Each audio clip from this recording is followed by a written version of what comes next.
Normala we can ask the alternate content barwani lingwaseme kanwar online TV channel. Kajan gwaseme barwani kon lat karodian bana kaling report na na tuo gwasadana to kortetin. Ray loka bana full detail bana jaling gwasmene. Banti dial content chalat kum kirmi yadit kash nikian bana kaling ka bana mandana chalat kum SPLA yo ka report bana jaling. Kenya bana ngajen first by President Dr. Machar moderated jen. Kan jeluk dan ngai kon diale maloka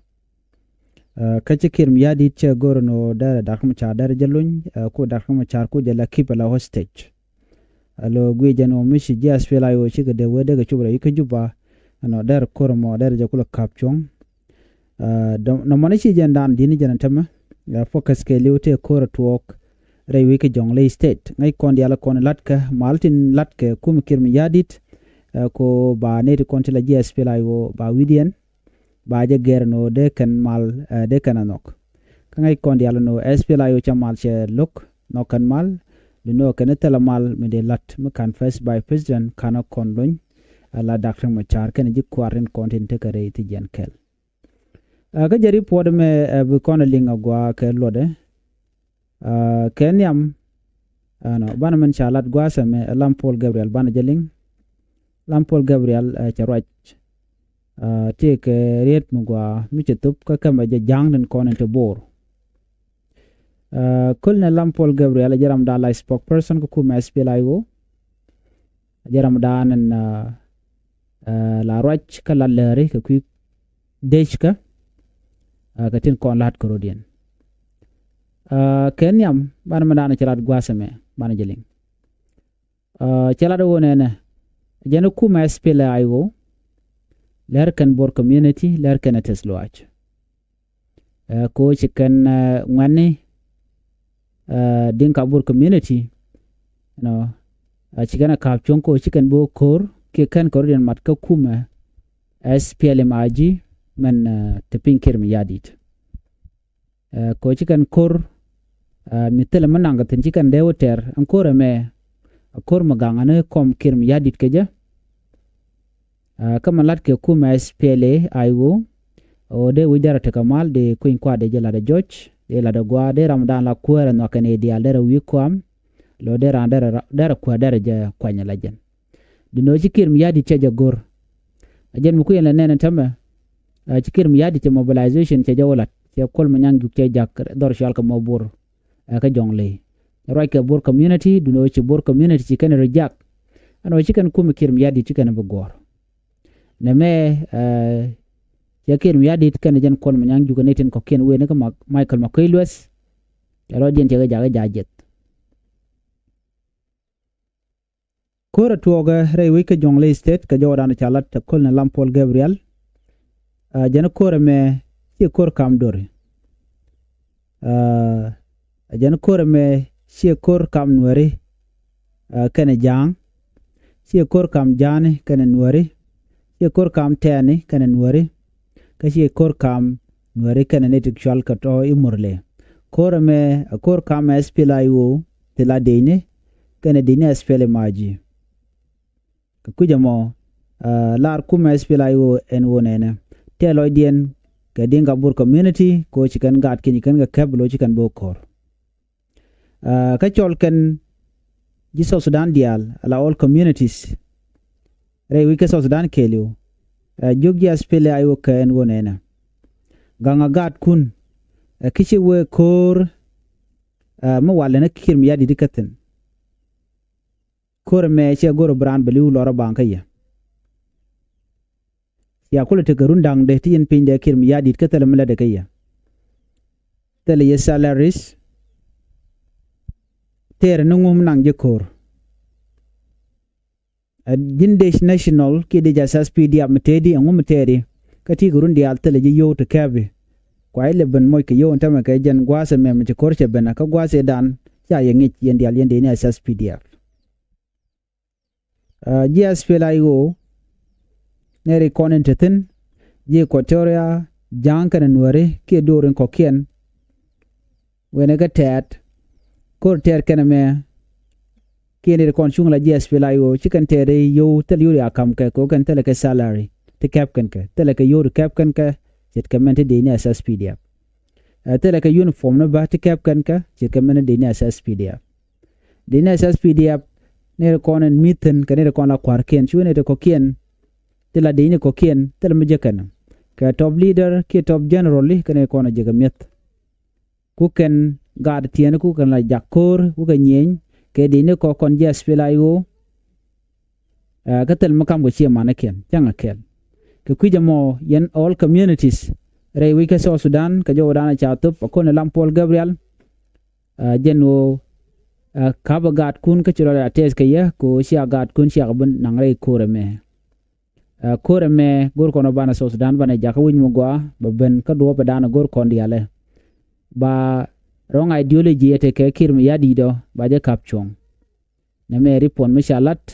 kolne lampol Gabriel te ga warga misha gor gwasame ci kon lampol Gabriel ci ala do ne na warga me e fake letter no te warga misha circulate online eno ne Lieutenant General Alfred Futuyo e chaje yen SPLIO cantonment site keri rangu akan na me akach tuɔɔk kwa information mission me kwa je disregard Gerald Futuyo SF kate SPLIO commander jeram dan la command ka Western Equatoria ka kujamo banyo dien wonena rirangu cantonment site ka jo dana chalat gwasme Chukuma SPLIO cha jienten ka pay ngwan ronkin dangro jandangro de dich me chukuma SSPDF chikan gwado mo chikana kep chi deine SPLIO dial chika jienten en report chala no Lieutenant General Alfred Futuyo Ramadan la former governor kan wodante majala governor antama governor dung SPLIO nika gwado dana cha joitene kirmi yadit cha nyok mo kwa inkaje Ramadan acting chairman Nathaniel Oyet Alfred Futuyo che nyom kwa jela governor en fake document kwa circulate online ite ke Alfred Futuyo me cha kef ke cha arrested no SPLIO containment site ke rangu na metare ka cha jo mo cha jelat Alfred Futuyo di alte ke liang commission keneme re report keneme bana we wonyam tega jomo chala to kuma kirmi yadit malar kenno ken shiken gwada dan ente deini SPLIO tin ka jongle state shiken akep biaje link lo de gwa ka jomo chalat kuma SPLIO ka chala da kolne lampol Gabriel ba man chalat anetin kontin la SSPDF kach karipon mi chalat gwasame ken de konti la deni SSPDF lat ken no shike waat chicken kef take a video ne to kan ga circulate online gwad ma chicken ga lat pin kan me to nyut kan gana ka ba ke din kontin la SPLIO cha jogano ne kwa je disregard titine ka kaisni tele kume SPLIO misha position ga cha kep duno SPLIO chigala do nene ajeno michi aling no cha wat cha kef eken ka kene barar ken yam ya ngajeno e kach enyok men kamne yene dial kundala support SPLIO awonene all information tin ba kam ye ba kam ni accurate information me judge jabla information kacha jigatin latkan ka kuma SPLIO che goro ba jal ka pin ke information che ka bilikawot andorana dide mo malatkan no chikana kap UI chikana kap chiga wat kap ana chiga motot kap chikan go dial ko ni kan kap kam media ne ken ka gware chika social media ko aga disregard aname ewe mu ken boost no moral ken kan de ni SSPDF ajan jodan la kana lat ajan da la lat ke jaja de ne dial wi mon mugor mi when you are losing be tegamete be anyo the no ke goten content cha kep be ka nyu the no te ka mi cha captain do no e ka mete kon shanen ka meken kan met access pdf kana kon shanen ka social media nyut kan ka so kwa ka disregard kan de security shik information ni te go kuma SPLIO te gwada te intact ka gwada dana tetin cha de ne access pdf kan cha jako buka were jo shirme ne lariya kan all information ka confident ko biya te ngai ko ti dial gwine ka teka ka ngai ne madana la roda biya more information biya ka linga gwasan be me jogo no kon dial no ne re content chung ke kuma SPLIO de wu jamene re reak ano biya ngaje no kume SPLIO chala no telem dier ke ya wone ka woniam balar kan yem tot mandan le rode anyok ken general dial ray kuma SPLIO awene kan itin kokienten content pyridian mat ko chete ka mishala join operation ke join force ka jongle state awene ka western kana eastern equatoria ti diala ti chala da kan no bnawe amat achina chabla ne ka lora bang wa action speak louder than word so no more de laria mitek propaganda ni ti shanen karam dan la spokesperson ka kuma kirmi yadit ala wuri shalka melure kon kwaga disregard to ka propaganda ne kan mujaka ni yako blodun bejat bad bne larin wonene wo kona gwa ko kona mat bana dictator bana jajoj wi ko gwada dan tetin na me eripon mishalat amde yendi al teka liengde kan do dial kon shala do chakef rudi dial ka kaini atel mala tuɔɔk meditin ajeno kuma SPLIO jatin ano chika mo rudian ka gwas ano so michit kana me man shaling ano ete ka ticha kef kuma SSPD abene dial kon te social media ya ngaje no kwa ka disregard dor shwal ka me pieri ka motot man biya ngatin kan torbile kon shane ne ichi nautin kai keliu de ne katin de ne SPLIO katin ka charo din mobilize sermangai kon no mission dia no bnawe kare wiki juba duna mangore kenyam gorko men dana inshallah da kuma SSPD ba de gu ki dob dan de gu ki je ko kan ne ko la general leken chitka pol nang wuri shal ka me Johnson lun wena kan de ko kena kon la kwan wer kon metkel ga kum kirim yadit kan yal ka jongle state na me gorke ne strategy to go to bare leka ka dob dana dong de na chup kudien ka je ke our force are moving ka pin a changach a kane diala to biya kula liang ka gwasan be en go ngum broda lar do ne ngajen jen ni chiang no ne victory edunga SPLIO victory edung first by president Dr. Machar unless ya Dr. Machar shajalun ka berar jen gwadana bana kurbane kap chongten ka kur cha kap chong lora bang ba kap chong cha mal cha jatan mi jikir mi yadi tiano no bi malbeben bana malbe bana jenok mi chekir mi yadi chela no bu kon won yamre kurme bana wo korba tirmandan en latkan ne won kuma SPLIO latkan won ne gosen koni kan ga kaf kuma SSPD baga kaf bana mo chi jala big deal ko god yala tini kati chare al ko re ne won kuma SPLIO kan goda dan ti kon ngaje no chaji humanitarian ta jogo no woje rodun cha civilian cha jogo no woje rodun en kuma SPLIO goda kon target ke de ne SSPDF enyok kuma SPLIO la da woje goda dan ti ngaje no miti civilian ta tin wena mo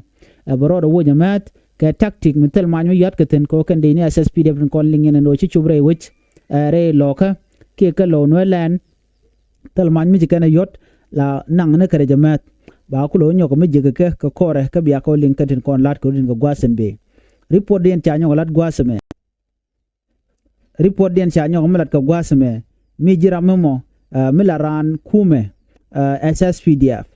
ka jin support kirmi yadit ka ti wankur ka ti che mot kan wankur gore jeno bene kun bi ka shek yene ri konti la support kirmi yadit ko ken information kon be ka SSPD rudi ndial ka kashne no mene ka gwich gota kon tiketin u kan nyon ne turun te wal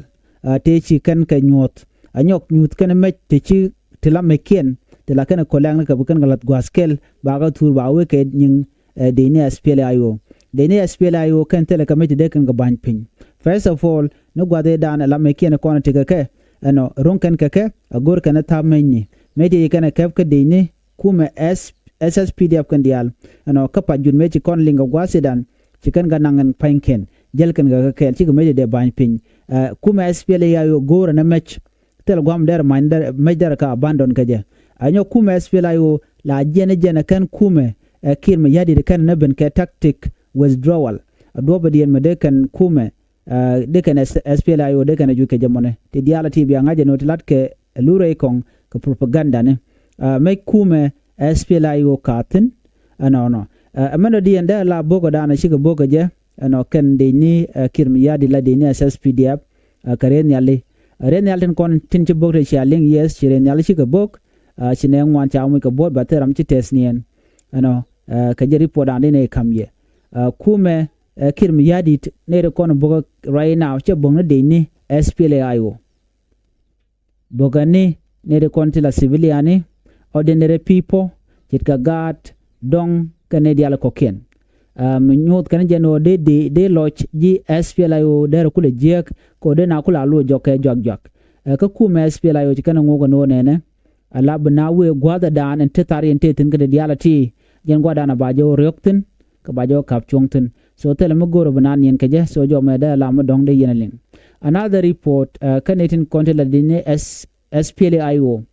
dor shal ka ma apanal wo kono gwaba ka report mishalat wa de ni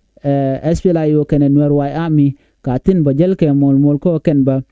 de kana pereka ka kor gwaden be no me chalat report dien bala dung doar shal ke me if doar shal ke me fagak gwada ti ke mai wut chala no ko konin ten pa yo ba chete ka kor tiene to ngod ba lenga ka pinte report mi shala no te ka join operation bo ke join force ko kuma SPLA IO and door man dien ten chwal ka ki te ka pan ko ken taru din nyok ba ka mat ko dien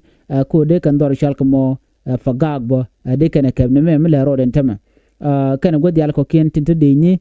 SSPDF tegaten kan go dial te cha go jeno kan ba ku me kim yadi ba je dil joirar anyok dor chal ka me matiang ka report shalat wa gor kan ba obi kan ne ken ba jang ken ba kan ga joirar ko jenta dan le ro de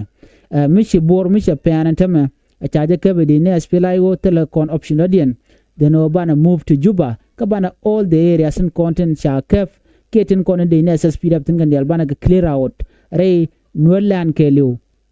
man cha na kuli joge ne me jiram mala civilian tika my wood or tika fagak ke tika lungushuk on gwada dana titino bi ngado no ne she goro brode tika gote content de ne SSPDF tin gor jeno jin brode nan ke je ne me report me shalat ke tam cha yor pinkane dial no me jin civilian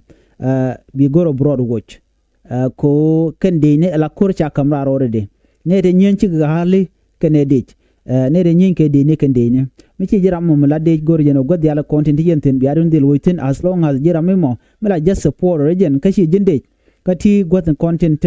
SSPDF tigaten jet ka barang ne ken garison ne ken gor jeno jin broad nan keje neme she jok neme a warning mutop ke kuma SPLA yu ano ne dial tit ka rodian ne dial gangarodian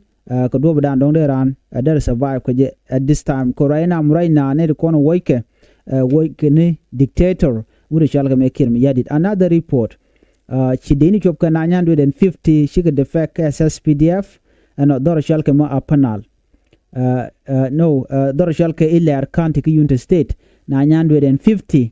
shika rodian chika tia chicken de chicken SPLA ayo chicken join right now ke report dan an shanu ngwasemene mede yente ka liangda ke de yente ka shoblu ay ka kwide so na me de la je report dan go de nya konkel ban nyo je ka report ko kentin be viva SPLA ayo victor to SPLA ayo